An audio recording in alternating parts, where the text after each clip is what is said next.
আপনাদের নিজেদের ক্লাসটা চিনিয়ে গেলেন না? যে ভাষায় আপনারা আমাকে বললেন, আপনারা কি সত্যি আমায় কেউ চেনেন? এমন এমন কথা ওখানে বলেছেন, তাতেই বুঝলাম আপনারা আমার সম্বন্ধে বিন্দু বিসর্গ জানেন না। কিন্তু যে ভাষায় আপনারা কথা বললেন, চাইলে তো আইনি পদক্ষেপও নেওয়া যেত, কিন্তু সেটা আমি মনেই করলাম না জরুরি, কারণ সেটার কোনো দরকারই নেই। কিন্তু সে যে ভাষায় আপনারা কথা বললেন পাবলিক ফোরামে, আপনাদের সত্যি মনে হয় যে সেটা করে আপনারা খুব রুচির পরিচয় দিলেন? এই যে একটা বিষয়, যেটা একটা রাজ্যের বিপর্যয়, যেটা সত্যি একটি সামাজিক অবক্ষয়ের পরিচয়, একটি মেয়ে চলে গেছেন, তার হতভাগ্য বাবা মা, তাদেরই তো সত্যিই গেল, আমাদের আর কি গেল? আমরা কিছুদিন এখন এই বিপ্লব করব, তারপরে সবাই থেমে যার যার কাজে চলে যাবো। জানেন তো, আমি জিজ্ঞাসা করতেছিলাম ম্যাম যে স্বপ্নদ্বীপের ঘটনাটা ঘটার পরও কিন্তু আন্দোলন একটা সময় ক্ষীণ হয়ে গেল, তারপর অন্য ঘটনা চলে। স্বপ্নদ্বীপের কথা বলেন, আর আমরা যেহেতু আমাদের ছেলেরা যোগাযোগ রেখে চলেন, তাই আমরা কিছুটা জানি, তাও সবটা জানি বলবো না। এই আন্দোলনও কি মনে হচ্ছে ক্ষীণ হয়ে যাবে? না না, দেখুন, সব যে কোনো আন্দোলনই একটা না একটা সময় তার গতি হারায়, কেমন? তো এবার স্বপ্নদ্বীপের আন্দোলনও কি সত্যি আজকে আর কোনো গতি আছে? এটা এরপরে পুজো আসবে, সব কিছু আসবে, নিশ্চয়ই হয়তো এটা একটু বেশি দিন জিইয়ে থাকবে, কিন্তু সত্যি তো যাদের চলে গেল তারা তো বাবা মা, তারা কি সারা জীবনে শোক সামলে উঠতে পারবেন? একটিমাত্র সন্তান হারাবার শোক।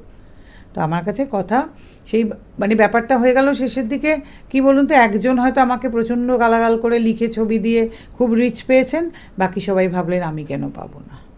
তখন আর নন্দিনী ভট্টাচার্য পুরুষ অধিকার কর্মী সব গৌণ হয়ে গেল, তখন সেটা হয়ে গেল লাইক শেয়ার কমেন্ট রিচের খেলা, কে কত পেতে পারেন। আমায় গালি দিচ্ছেন, কোনো অসুবিধে নেই, কিন্তু নিজেদের টেনে কোথায় নামালেন সেটাও একটু ভাববেন। আমার কিন্তু এটা মনে হয় সবসময় যে আমি যখন কাউকে এ ধরনের কথা বলি, তখন আমি নিজেকে কোথায় নামাই, আমার মনে হয় এটা সবার আগে দেখার দরকার। অন্যকে তো যা বললাম তার তো কী হলো না হলো সেটা অন্য ব্যাপার। আমার মনে হয় এটা ভীষণভাবে, আর এটা সবার বোঝা উচিত যে এরকম একটা ঘটনায় আমরা কেউই কিন্তু এটা নিয়ে খুব আনন্দিত বোধ করছি না।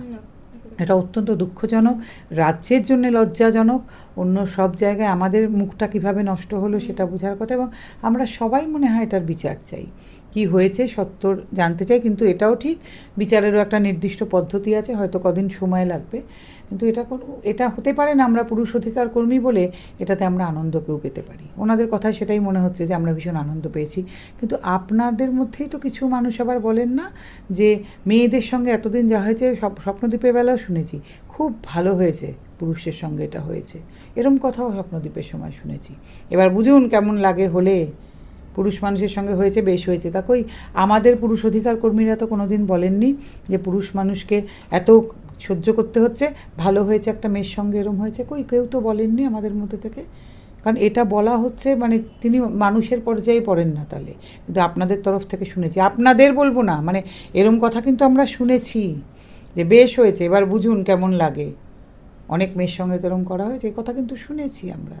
আর একটা কথা বলবো সবাইকে মনে রাখতে, এই ঘটনা ঘটেছে, ন্যাক্কারজনক, লজ্জাজনক, এর সত্তর বিচার চাই, কিন্তু তার মানে কিন্তু এই সমস্ত পুরুষকে অল মেন আর রেপিস্ট বলে দেখে দেওয়া, আমরা কিন্তু তখন বলবো উই ওয়ান্ট জাস্টিস। এটা কিন্তু হতে পারে না।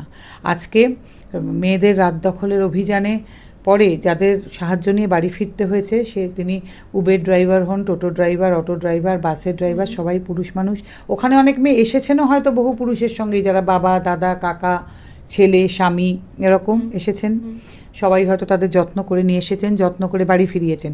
আজ বিচারের জন্য যাদের কাছে গেছেন, সেই সমস্ত সুপ্রিম কোর্টে জাজেরা, যারা যেখানে যে আছেন, অনেক পুলিশ হয়তো সাহায্য করছেন, সবাই কিন্তু পুরুষ অধিকাংশ। কাজে ভুলে যাবেন না, সবাইকে আপনারা সে দলে ফেলে দিয়েছেন। আর লজ্জা হয় কিছু পুরুষ সেটার মধ্যে বলছেন হ্যাঁ হ্যাঁ সত্যি তাই, তাহলে আপনি বুঝেছেন তো যে আপনি নিজেকেও সে দলে ফেলছেন, আপনি নিজেও সে দলে পড়ছেন কিন্তু। আর বহু মেয়ে আবার তাদের সঙ্গে যখন তাদের সেটাতে ইমোজি দিচ্ছেন, তাহলে আপনারা জেনে শুনে কিছু রেপিস্ট পুরুষ মানুষের সঙ্গে সম্পর্ক রাখছেন। বলুন, ভাববেন কি বলছেন, কি করছেন। আর সঙ্গে এটা মনে করিয়ে দিতে চাইব, আজকে যে ন্যাক্কারজনক ঘটনা ঘটেছে, অত্যন্ত লজ্জার, অত্যন্ত দুঃখের আমাদের রাজ্যের পক্ষে, কেন দেশের পক্ষেও, তার মানে কিন্তু এটা হয়ে যায় না আজকে হাজার হাজার পুরুষ মানুষও যে অসুবিধার মধ্যে দিয়ে চলছেন, তাদেরকে যে অপমানের মধ্যে দিয়ে যেতে হচ্ছে, তাদেরকে যে অসুবিধার মধ্যে দিয়ে চলতে হচ্ছে, লিগালি তারা যেখানে আটকে আছেন বা তাদের কি বলবো যে ফলস মামলা, যে প্রতারণা, যে সব কিছুর মধ্যে দিয়ে চলতে হচ্ছে, সেগুলো কিন্তু মিথ্যে হয়ে যাচ্ছে না, সেগুলো যেমন চলছিল তেমনই কিন্তু চলছে। এই ঘটনা ঘটে যাওয়ার পরেও আমাদের অফিসে কিন্তু যারা আসার তারা এসেই চলেছেন, এবং এই ঘটনা পুরুষ মানুষের কিন্তু যে দুর্ভোগ পোয়াতে হচ্ছে সেটা পোয়াতেই হচ্ছে, কিন্তু এটাও ভুলে যাবেন না। তাতে পুরুষ মানুষের দুর্ভোগ কিন্তু কিছু কমে যায়নি, তারা সে যে জায়গায় ছিলেন সে জায়গাতেই রয়ে গেছেন। কিন্তু আমি মনে করি এই ঘটনার আশু একটা বিচার হওয়া দরকার, এই লজ্জা রাখার ডেফিনেটলি আমাদের জায়গা নেই। কিন্তু তার মানে আপনারা সমস্ত পুরুষ মানুষকে অল মেন আর রেপিস্ট বলে দেগে দেবেন, আর আমরা পুরুষ অধিকার কর্মীরা সেটা হজম করে নেব, সহ্য করব, এই ভুল কিন্তু করবেন না, এটা কিন্তু হবে না। তখন কিন্তু আমাদেরও বলতে হচ্ছে উই ওয়ান্ট জাস্টিস। এবং কিছু জায়গায় শুনছি যে আমরা ছোটোবেলা থেকে শিখে এসেছি না, যে এইগুলো করবে তাহলে তুমি ভদ্র সমাজে বাঁচতে পারবে, এগুলো করবে না। হ্যাঁ, সেখানে কিন্তু কিছু মহিলাই মানে বলছেন যে ছেলেকে এটা এটা শেখান, ছেলেকে এটা এটা শেখাবেন না, ছেলেকে রাত্রিবেলা বাড়িতে বন্ধ করে রাখুন যাতে মেয়েরা বাইরে নিরাপদ থাকতে পারে। আপনার কি মনে হয় সামাজিকভাবে মানে এই যে ছেলেদের যে শেখানোর তালিকাটা, এটা খুব মানে শোভনীয়? দেখুন, আজকে আমি এই কথাগুলো বলতে গেলে অনেকের ভালো লাগবে না, কাজে আজকে এই কথাগুলো আলোচনা করব না। নিশ্চয়ই এই ঘটনার একটা সমাধান যদি হয়, বিচার হয়, তারপরে নিয়ে আলোচনা করব।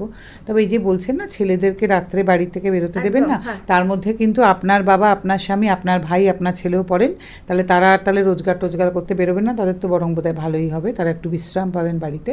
তাহলে ছেলেরা যদি রাত্রে বাড়ির বাইরে না বেরোন, তাহলে এই টোটো, অটো, উবের, এই যে সমস্ত চালক যারা কল সেন্টারে কাজ করেন, যারা বিভিন্ন হোটেলে চাকরি করেন, তারা তো আপনাদেরই বাবা, দাদা, কাকা, ভাই, ছেলে বিভিন্ন আছেন, বড় বড় চাকরিও যারা করেন, তারা তাহলে সবাই রাতে যদি বাড়ির ভেতরে বন্দি থাকেন, তাহলে খুব ভালো, তো দায়িত্ব আপনারা কাঁধে তুলে নেবেন নিশ্চয়ই। এটা তো হতে পারে না। এমনি মেয়েদেরকেও যদি বলা হয় ঘরের মধ্যে, যে আমি যেমন খুব অপোজ করেছি, মেয়েদেরকে নাইট ডিউটি দেওয়া হবে না, কেন? এটা একটা কথা, মেয়েরা কেন নাইট ডিউটি করবে না? হতে হবে, মেয়েরা নাইট ডিউটি করবেনও, তাদের সুরক্ষা নিরাপত্তাও দিতে হবে। মেয়েরা ঘরে ঢুকে যাবে না, মানে কালকে যদি দিনের বেলা এরকম একটা ঘটনা ঘটে এই ধরনেরই ন্যাক্কারজনক, তাহলে মেয়েরা তখন আর দিনের বেলাও রাস্তায় বেরোবেন না, ছেলেরাও বেরোবেন। ছেলেদেরকেও সেটা জানতে হবে যে রাস্তায় রাত্রিবেলা বেরোনো মানেই এই ধরনের জিনিস নয়, তাই না? ছেলেদেরকেও এটা জানতে হবে যে না, রাত্রিবেলা রাস্তায় বেরোনো মানে কি মেয়েদের দিকে এরম করে তাকানো, মেয়েদের সঙ্গে এরম অসভ্যতা অভব্যতা করা? নিশ্চয়ই না। কারণ এটা জানতে হবে যে ধর্ষণ কিন্তু একটা মানসিক বিকৃতি, সেটা যারা করেন মানে পুরুষ মানেই ধর্ষক নন।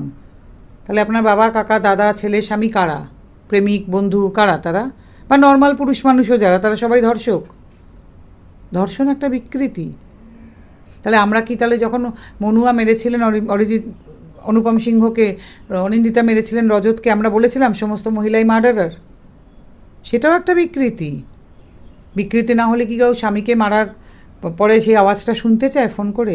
তা আমরা কি ধরে নিচ্ছি নাকি সমস্ত মহিলাই সেরকম? ধরিনি তো, আমরা মনে করেছি ওটা একটা বিকৃতি। তাহলে বলা হয়ে গেল যে সমস্ত মহিলাই আর এরকম বেরোবেন না রাস্তায়, সমস্ত মহিলাকেই এরকম করতে হবে, বলা হবে নাকি? কখনো না।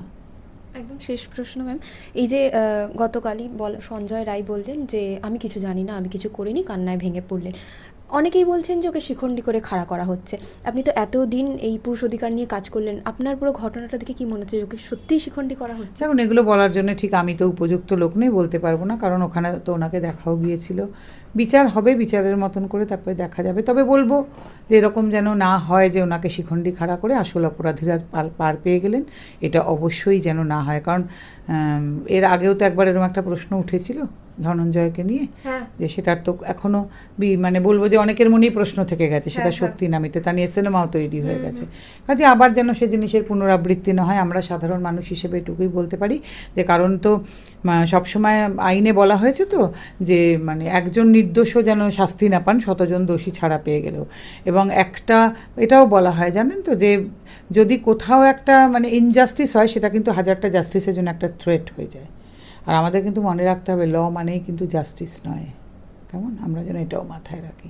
তাই চাইবো যে এরকম না হোক, যারা সত্যি অপরাধী, তিনি সঞ্জয় রায় হন আর যেই হন, তিনি ধরা পড়ুন, তার এমন শাস্তি হোক, সেই শাস্তিটা যেন লোকে মনে রাখেন, এবং এরকম একটা কাজ করার আগে যেন 10 বার সেটা তার মনে হয় যে আমি যদি ধরা পড়ি তাহলে কিন্তু আমার এই রকম একটা শাস্তি হবে। আমি সঙ্গে সবাইকে এটা মাথায় রাখতে বলবো, এরকম ন্যাক্কারজনক কাজ ঘটেছে, তার জন্য আমরা বিচার নিশ্চয়ই চাই, নিশ্চয়ই মানে এমন একটা মানে শাস্তি চাই যে সেটা সবাই মনে রাখেন। কিন্তু সঙ্গে সঙ্গে মাথায় রাখবেন এই অল মেন আর রেপিস্ট, এই যে ধুয়ো তুলছেন, দাগিয়ে দিতে চাইছেন, এটা কিন্তু পুরুষ অধিকার কর্মী আমরা যারা, আমরা কিন্তু সেক্ষেত্রেও বলবো উই ওয়ান্ট জাস্টিস, আমরা কিন্তু সেই জিনিসটা মাথা পেতে মেনে নেব না।